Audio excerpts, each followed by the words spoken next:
pessoal, pode dar umas travadinhas aí que o meu computador tá meio ruimzinho mesmo. Mas hoje eu vou ensinar como tirar do seu Minecraft de computador o modo demo.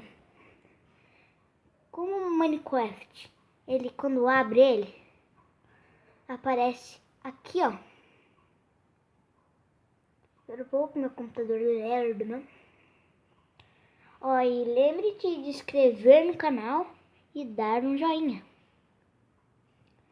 Quem não conhece o canal ainda,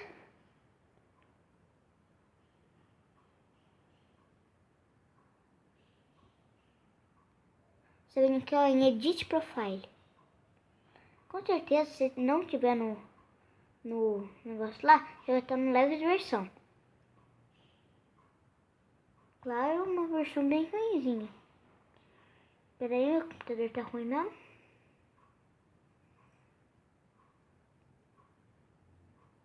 Se estiverem vendo um som aí, que perto tá trabalhando na construção, faz um somzinho mesmo. Demorando um pouco aqui. Desculpa que eu tô com gripe, tô meio que a voz ruim aqui, né?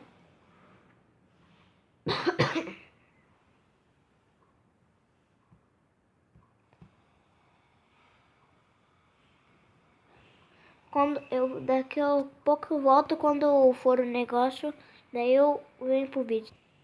Voltei, galera. Tá o negócio aqui, ó. Quando você for aqui, ó, você vai estar no live versão ou nesse daqui, ó. Se você ir um pouquinho mais baixo, mais ou menos aqui, ó.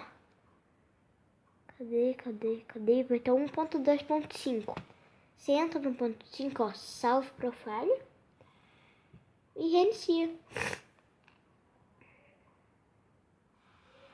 Aqui, o meu abriu 2. Aqui, ó. Daí vai aparecer Mojang.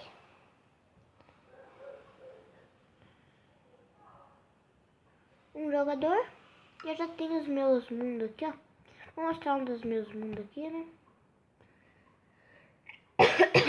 Esse barulho aí que eu tô fazendo. Vou que meu cachorro parou de latir, senão ia atrapalhar bastante o vídeo.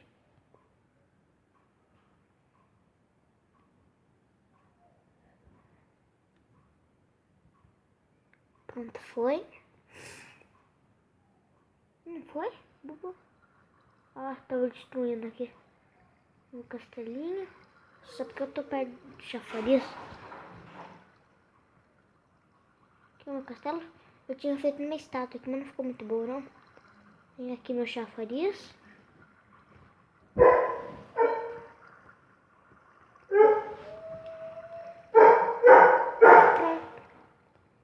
Espero que vocês tenham gostado. Se inscreva aqui no canal e deixe um tapão, não gostei.